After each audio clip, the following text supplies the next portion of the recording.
We are back. It's day number 5. If you're still following along, I hope that you're enjoying it. You're getting a lot of benefit from it.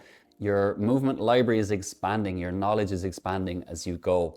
This kind of thing has been super for me across the years, along with strength training. I'm not the most naturally mobile person, but it has really helped me to move well and stay pain-free. So I hope you're getting a lot from it.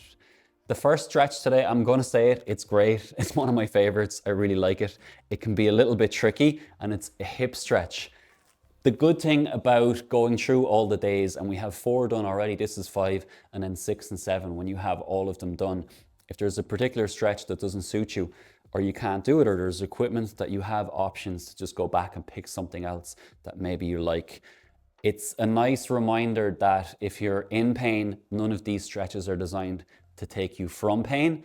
And if you're in pain doing anything, if you go and try to do something and it's sore, especially like a nervy pain, just stop. And I would recommend you go see a physio or a doctor. That's really important. Sometimes some of the stretches can just suck, and this can be one of them. When you go to get into it, it just feels really awkward. If there's no pain, then you just need to persevere, and that's what it's designed for, to help kind of free you up to move a little bit better. It's called the butterfly hip opener, or stretch number 1. The butterfly position, soles of your feet are pressed together. If you can, pull them in a little bit closer to your body. I like to hold on to my toes. What I'm going to do for a rep then is press my elbows in against my legs and try and push them down towards the ground. That's 1, and it is what it says on the tin. It's a butterfly hip opener. You're in the butterfly position and you're trying to open out your hips. You can choose to do the same position. I usually give, it could be like 15 or 20 reps here, and what you're trying to do is push down. I also don't mind, I like to do it, if you see me doing it, I'll change the position a little bit each time when I go to do them. I probably started up here. If I get people to try it, you know, sometimes you'll see that they do start up here, and then it's like, oh, this doesn't feel great at all, as long as it's not nervy pain. Again, it's just one of those things where you're trying to improve your hips, the ability to move through that. If this doesn't suit, pick any of the other hip stretches and just work through that yourself, okay, instead. That is stretch number 1. It's the butterfly hip opener. Okay, movement number 2 is for our shoulders. It's very simple. You don't need any equipment, and I'm going to be lying down on my chest on the mat. The shoulder stuff I've tried to keep as simple as possible. We do have a lot of nice movements that you can do with bands, but I've tried to minimize equipment where you don't need something to fix a band onto, and you don't necessarily need a band either. It's nice to have a lot of movements without equipment, and even some of the loaded ones you've seen, if you just have light objects at home, that works. Tomorrow I do have a fixed position movement with a band. If you do have a band, it's great to be able to do it, but you can sub anything else in either as well. This shoulder stuff that seems really simple, just because it's simple doesn't mean it's beneficial.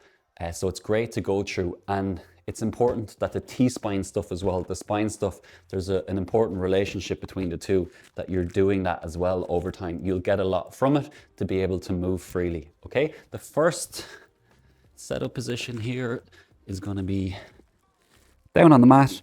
As I always say, this one I would actually prefer your forehead to be on the ground as opposed to try and lift up off the ground. So forehead on the ground, hands by your side, your palms are going to face up, and what I want you to do is raise your hands up off the ground. You'll get to a point that just feels this is as naturally high as I can go, and then generally I will look for about 10 to 15 reps here. The next part of the movement is you would turn your palms down and then repeat the same thing, 10 to 15 reps.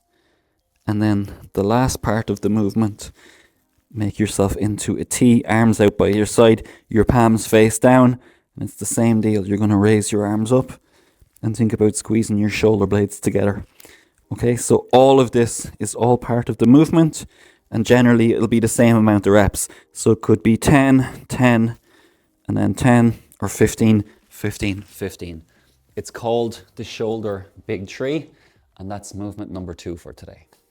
Movement number 3 then is going to be for your spine. I have a foam roller. If you don't have it, you can sub in the cat camel, which I'm pretty sure we did yesterday. It's no problem if you don't have one. The alternative, if you remember, we keep our arms straight.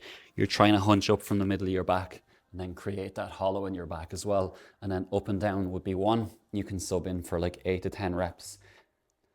The foam roller, I really like this stretch. Again, I say it all the time, but the thing with this or other stretches that we've done already, a lot of the time you can substitute in like an object to replace the foam roller, but you can't here. This is really, really specific to it.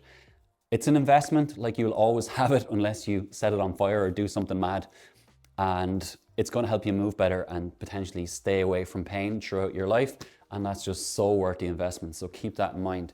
The setup position here, it's really important that the foam roller goes in the middle of your back.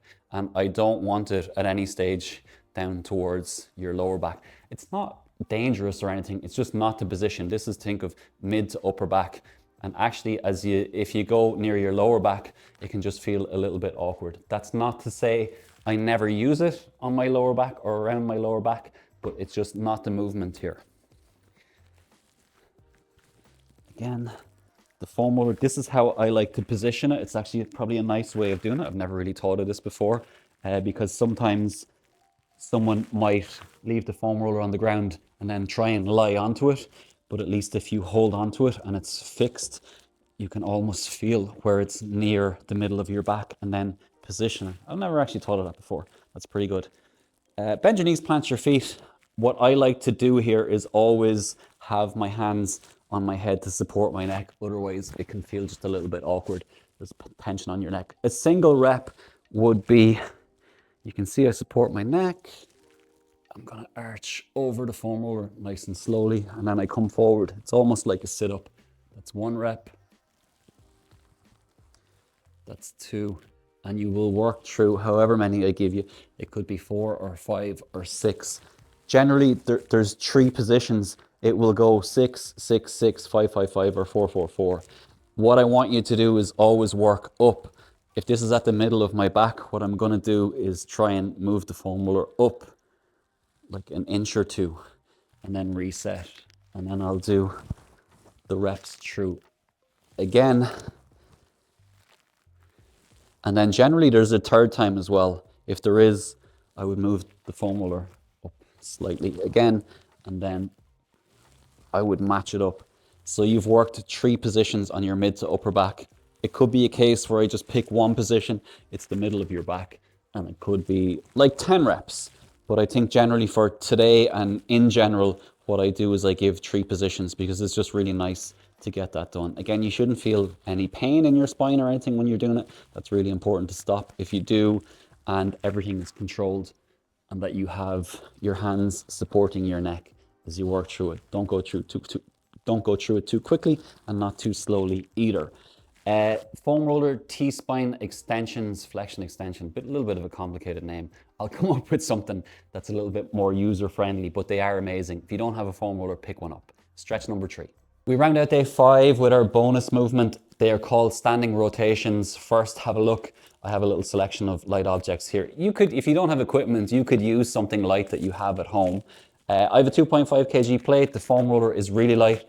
This medicine ball that I use doing them, it might look heavy, but it's 4 point something kilos. You could use a dumbbell, but you need something light. 5 kilos or less, I think, because you will hold an object out in front, and if it's anyway heavy, it gets really, really tricky on your arms, and you don't want that to be like the limiting factor.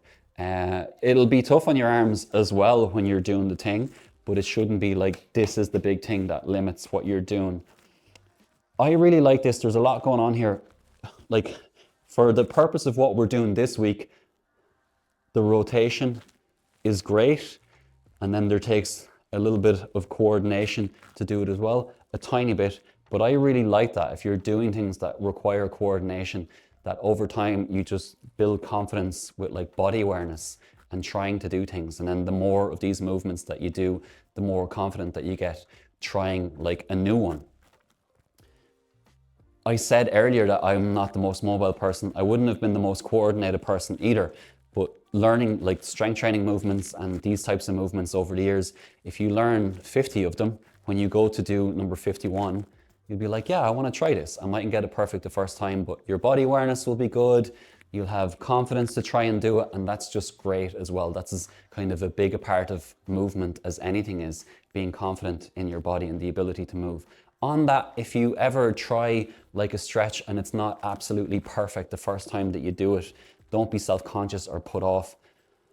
It's like the era of social media and videos and people put stuff up and everything's absolutely perfect. If something's not perfect the first time you do it, don't be self-conscious. You want to be able to do things well and do them right and have a coach show you the proper technique and fix you and then you go through it, but it will just be repetition over time.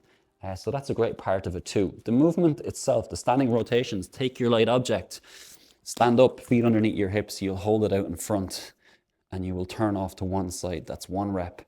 And then that's 2. Arms straight and try and reach around behind your body. Watch my feet. A little bit of coordination where you pivot off your foot and that allows you to turn back. If you watch, if I keep my foot flat, it's a little bit harder. You're a little bit more jammed up. So it's like a dynamic movement where you're really trying to turn and rotate around.